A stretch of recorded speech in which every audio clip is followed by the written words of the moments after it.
Alright, hello folks. Welcome again to another episode with Top Gun Hexadian.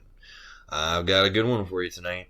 So, today, the news of the day. Richard Hart tweets out some changes. No, not some changes. What's going on here? A question. A question with the AMM. So people get concerned.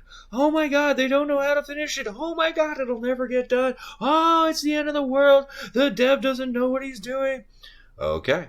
All right. So here's the FUD report. So, okay, the dev does have a question with how to handle interactions with the AM bot with Uniswap version 3. It's fine with 1 and 2, but it has a problem with 3. So, the questions. Ooh, how to change P to P, change X and Y to X, and given X, X, or Y, Y, P, P. Okay, what's going on here? So to break down, this is looking how to function calculating the price change when there is a upper and lower range. So the liquidity math I do plus a range. Wait, what is this range I'm thinking? Okay, well, question 2. How do you supply the range given if it's this? And question 3 is all about the lower and upper bound ranges. Okay, so that's some complicated jargon. Now, Dev was returning from vacation today, apparently, according to the Twitter rumors. So there'll be someone to help with this. What this is all about, to explain things, we're going to go the route of Google here, and we're going to do an image search. Asymmetric. There we go. Asymmetrical images. Perfect. There we go. We have symmetric and asymmetric. So liquidity pools normally have balance. One side might be bigger with tokens and the other smaller, but the K constant is what keeps it balanced and symmetrical technically. An asymmetric liquidity pool, that's what's going on inside of Uniswap version 3. So how the heck does that work? Okay. Now a bunch of people have been concerned with what is going to be a good ratio, a starting price for Pulse Chain, because they might have missed out on the sacrifice. They want to buy it. There's going to be so much chaos, you should just hodl, trade and get you wrecked. But let's take a look at all of these issues together. We're going to do some math. That's right, the math nerd out that everybody likes here. So just in case I need to, let's go back to my warning. This is my Telegram, and so yeah, let's do the warning again. So hey, I am not a financial advisor. This is for entertainment. I do moon math. I'm a college dropout. I just found out there was a difference between Bitcoin and Ethereum on November 10th. I just found out there was such a thing as an asymmetric liquidity pool today. If I ramble about math, you'll either fall asleep or your head may explode. You have been warned. Welcome to the danger zone. Oh, look at me, I'm being cute. So, now that we know symmetric and asymmetric, let's take a look at some of the math. We're going to go to Excel. But first, we need to go to Uniswap version 2 analytics. Alright, so Uniswap version 2, this has the symmetrical liquidity. So we're going to start here.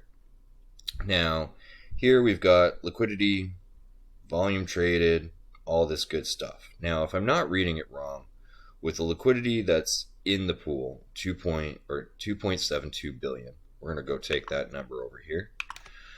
2.27 billion. Alright. Enter. Oh, I like commas when I work. There we go. Alright. So we have one side of the liquidity pool. Alright. Now, what else do we have on the Uniswap information? Somewhere around here it has the price of Ethereum. $255.04. Or 2,554. I sound intelligent right now. Alright, so if the price, kind of like a scoreboard, $2,504. Alright, if we know the price, then we can find the other side of the liquidity pool. So if this is the value on one side and we're looking for the tokens in the other, all we have to do is divide the value by the price. So this will equal this divided by this. And that would indicate the amount of tokens that are in Uniswap version 2.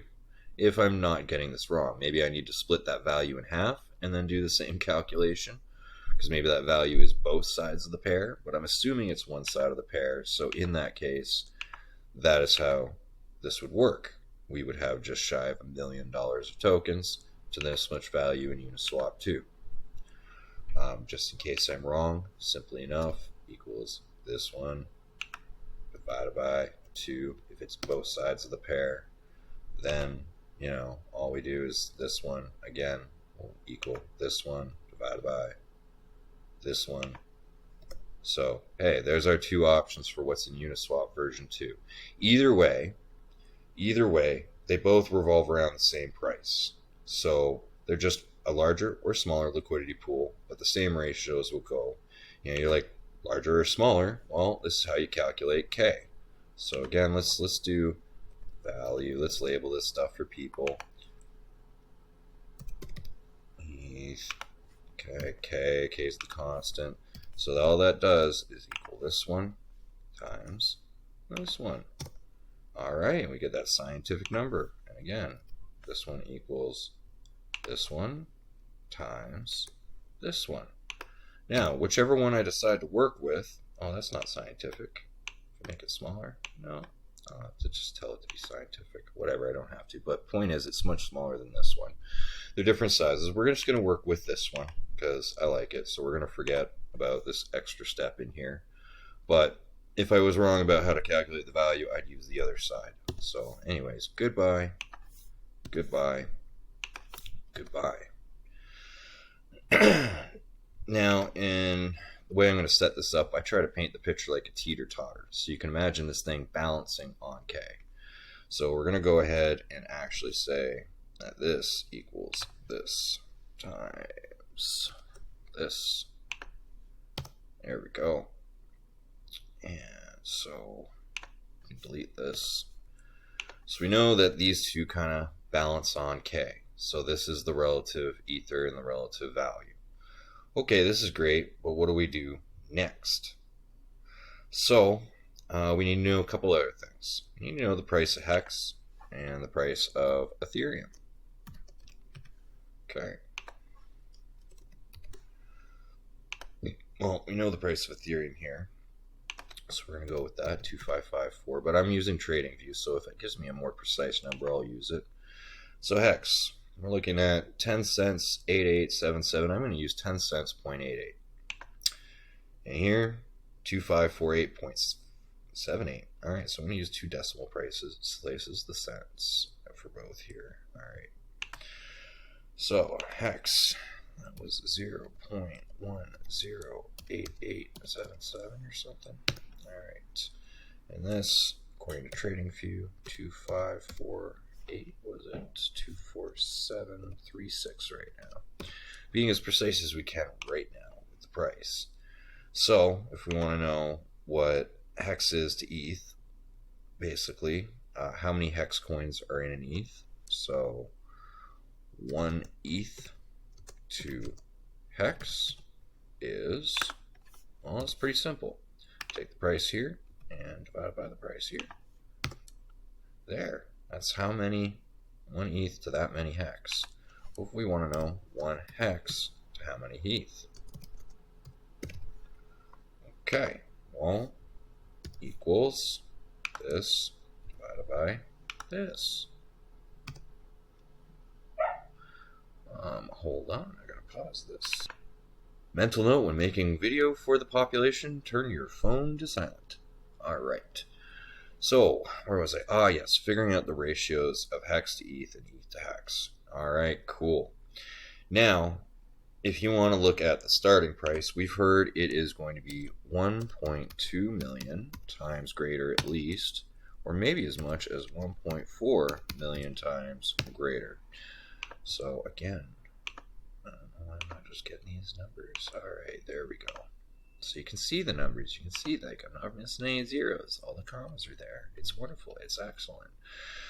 So if we're multiplying the scarcity of ETH to Hex, that means basically as we go in and do the buy, we have to divide one side of the pool by 1098 basically, if it's 1.2 million, and times by 1098 on the other side. This is what shifts the ratio and the price. So this looks at ETH to value, and we're looking at ETH to hex in this idea because pulse is what will be replacing ETH. So since it's replacing it, if the snapshot happened right this minute with the ratios I had calculated before price had changed, here's what would happen. So 1 p hex to pulse. All right, and we're going to have this happen twice. Oh, except this one's going to be still 1 to pulse, if even more abundant. That's way too much. Whatever, you guys are getting the point. So, again, the calculations are this easy.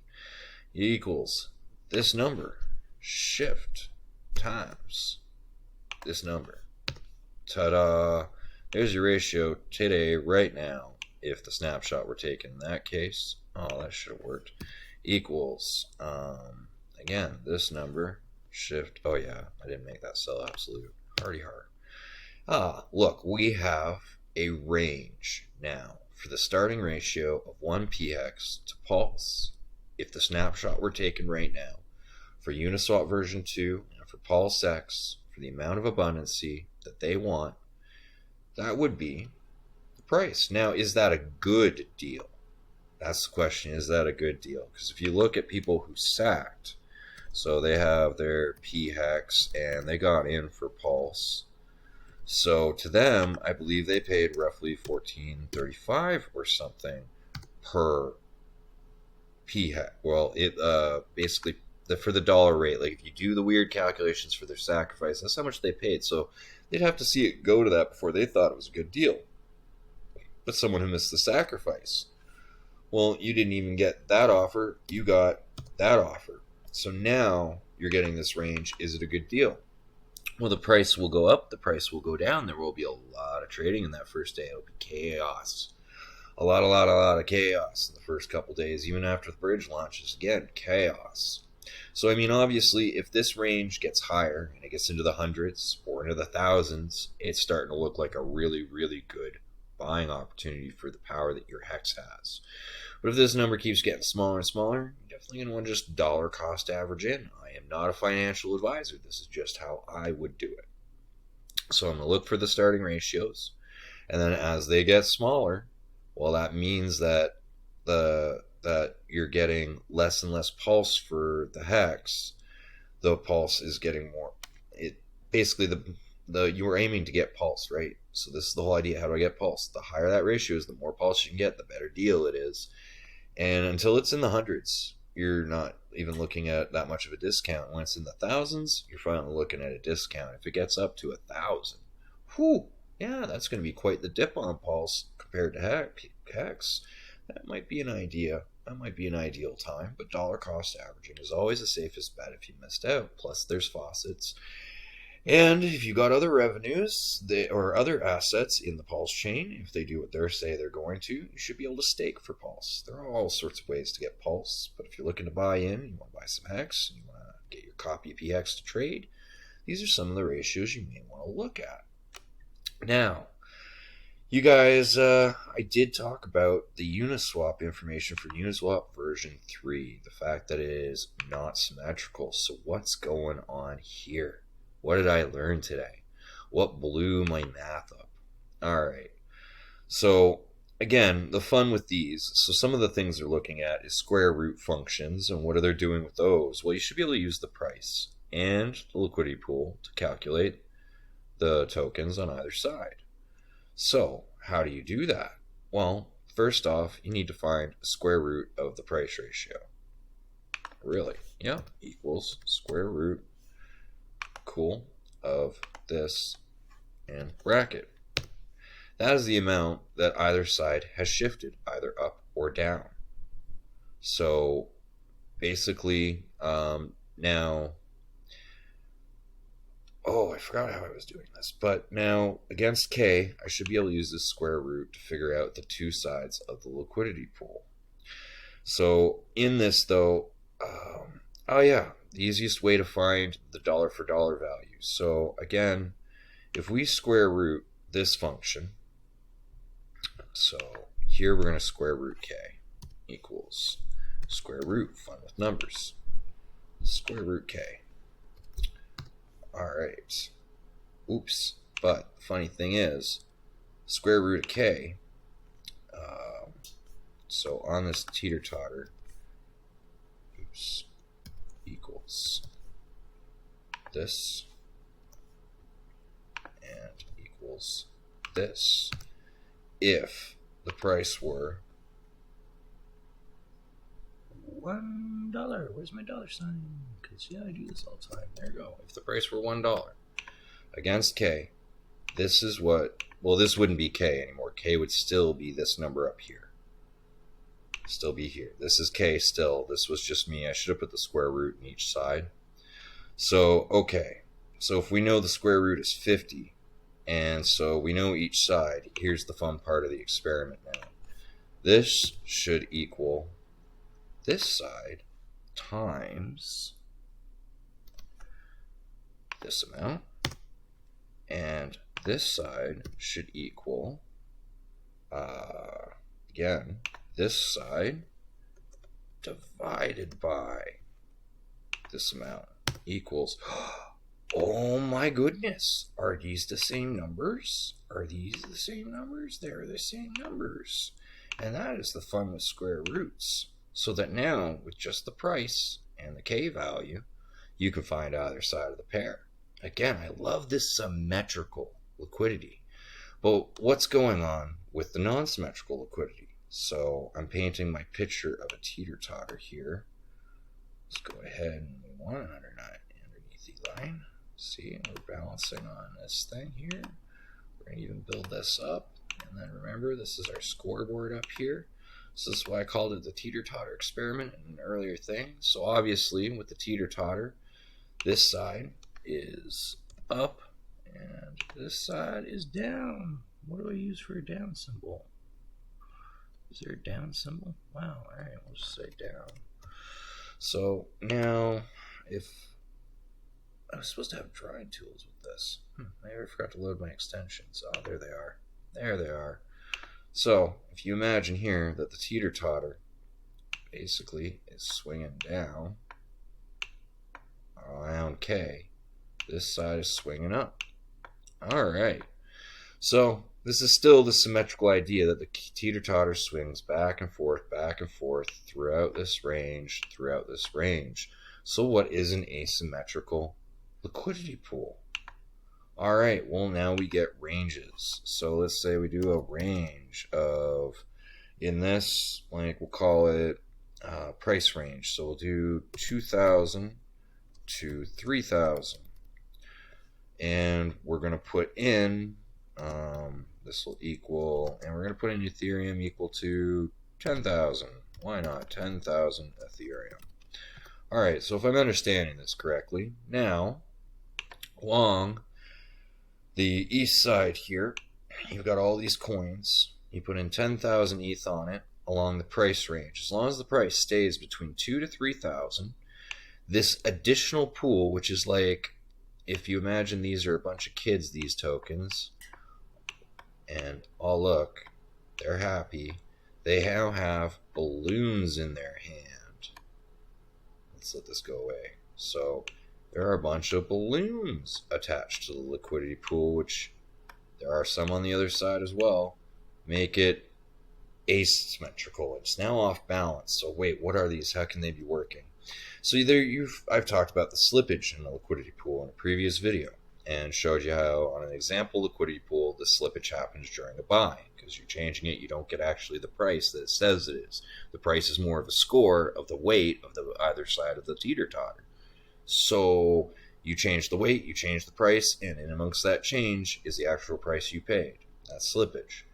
So with these ranges, we're now that, okay, between 2,000 and 3,000, between this range specifically, there's an extra 10,000 ETH. So now as you trade against that liquidity, slippage can be supplemented with some of the 10,000 ETH that's been put in. And it kind of generates its own little pair against the liquidity to cut down on slippage, and they can make fees and they can get stuff changed. But now, if it trades, what happens if it goes outside its range, up to here, when its range was just here to here? Well, they're called limited order and limited sell, or limited buy and limited sell orders. Since they're limited buy and limited sell orders, that means that they remove their position from the liquidity pool if it gets bought all the way out or sold all the way out. So it's all ETH or all the value on the other side. Boom! You're out. The balloon, so to speak, is popped with a needle. Pop, pop, pop, pop. Now disappear. Thank you. So, all right. This is getting funky. There's a lot of these ranges set. So with these ranges, what happens is with Uniswap version 3, you have the liquidity pools, they're still in there, but plus these ranges to cut down on slippage, someone could set that range basically super wide or super wide. This allows them to stay in and claim more. So as you go into Uniswap 3 and you use the AMM to buy out Uniswap version 3, people could set their ranges really high and try and score Pulse when they miss the sacrifice, from my understanding, if I'm not getting that wrong. Or set them smaller so they get bought out, depending on what their plan or play is to manipulate. So you want to cut down that manipulation. Well, you got to swing the teeter-totter a little bigger or a little more shallow than you had anticipated. So I talked about the price ratios here for Uniswap version 2 and for Pulse X when they launch. But Uniswap version 3 could be Uniswap, so this is V2. But V3, in order to pop these balloons, the question then becomes, are we going to have to, say, take this ratio and times it by 2? Are we going to have to get into the hundreds in order to pop more of those balloons and cut down range? But when you do that, or, because I haven't even studied the math enough, I could be being dyslexic on this, so we'll use this number for the example, divide by 2. One of these price ratios, by pushing one way or the other with Uniswap version 3, will either not pop the balloons or pop the balloons, whichever needs to happen to take away the advantage.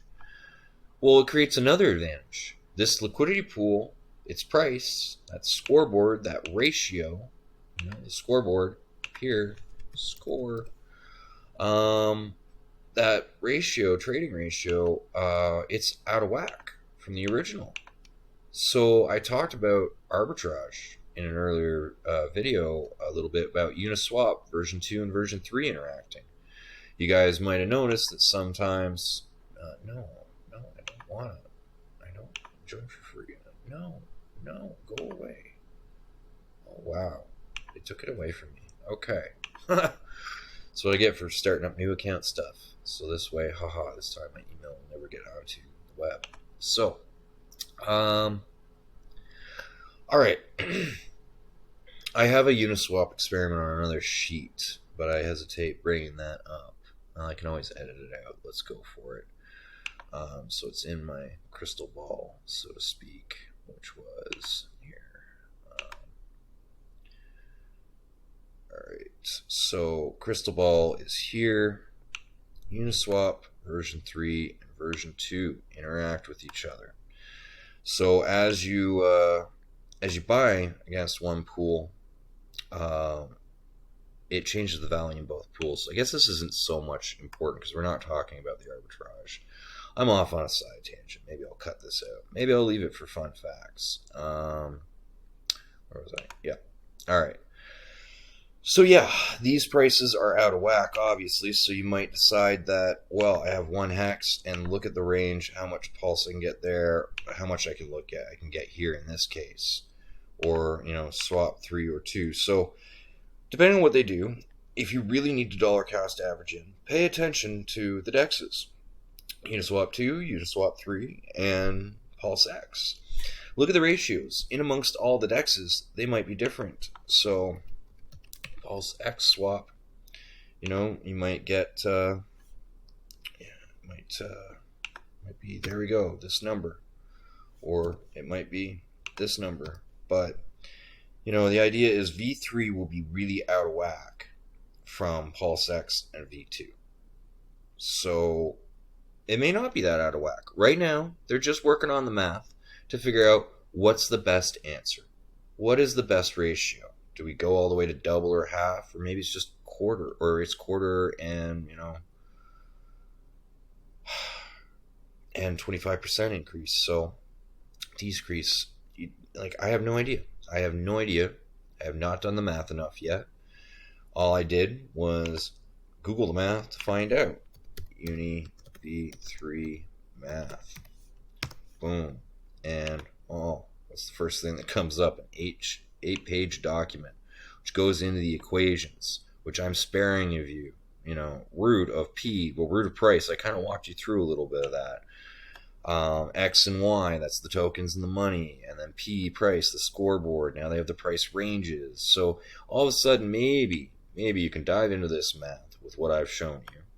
You can Google what I've shown you here, and you can come up with a nice fast answer of exactly what the best way to proportion thereby to eliminate the amount that people can take advantage of, either out of whack prices to get a deal from Uniswap 3, or to cut people down from using the balloons on the side of the asymmetrical liquidity pool in order to get take advantage of the system and get Pulse that they missed out on. So everybody has a chance that wants to trade in for cheap Pulse, but as far as I can tell, that's what's going on to start. Richard Heart, all this is, hey guys, rather than us just picking an arbitrary number and hitting go, like double or half, whichever way that works, maybe we can fine-tune this a little better. Anybody have ideas? And his dad's like, dude, I don't want to do this math. Come on. And can't we just sit in that arbitrary, number, I think? Yeah, I didn't meet the dev. I don't know. I don't actually do anything. I don't know Richard Heart here. I have no college degree. I'm a dropout, but this is, if I was Richard Heart, this is what I do. I'd outsource the population to see if anybody has a nice, easy answer for this, because can they just pick an arbitrary number and run the code a lot easier? Yeah, they can. But does he like to do things precise and make sure that he's optimizing it for all of our needs? Yeah, he does. So if we can answer this before testnet 3 is ready to go, we can get a much better, precise implementation of this code. In which case, that makes everything just a little bit better for us. Less people can leech value from the system, and we get to enjoy our nice big fat bags because we got in on Hex, and we got in on at least the Pulse XSEP, and maybe we got in on Pulse Chain. I didn't, unfortunately, but I got in on Pulse X, I got in on Hex, and I will get myself a little Pulse. There will be faucets, and I will be happy. So yes, I hope you enjoyed my video. This was the math this time. Hope this informs you guys as to what's going on. Don't FUD, don't fear. It's just the fine-tuning as he gets it ready to go. I don't care if this takes an extra week or an extra 3 weeks, if it runs better and safer and faster and saves more money in my bags when it goes. Because it is going to be beautiful when it runs. It's going to be like 4th of July fireworks. Let's go ahead. Let's just Google some fireworks, get the idea. We're going to have fireworks. Yay, fireworks. This is so pretty. This is what is going to be basically happening out of our wallets. Bang, bang, bang, you're rich. Bang, bang, bang, you're rich. The only question is when. So hopefully you've enjoyed this video and it helps you get through the delayed gratification phase. So with that, thank you for watching. And again, if you guys want to actually see what's going on in my crazy mind and with my math sometimes, I want to find my channel. This is me on Telegram. This is where I post my videos and some of my random news I come across. And in there might even be a chat group buried if you read the pins. Nice little Easter eggs if you made it to the end of my hour or half-hour long video. Thank you for watching, and have great investing. Not a financial investor, but I am glad I bought this. Good night, folks.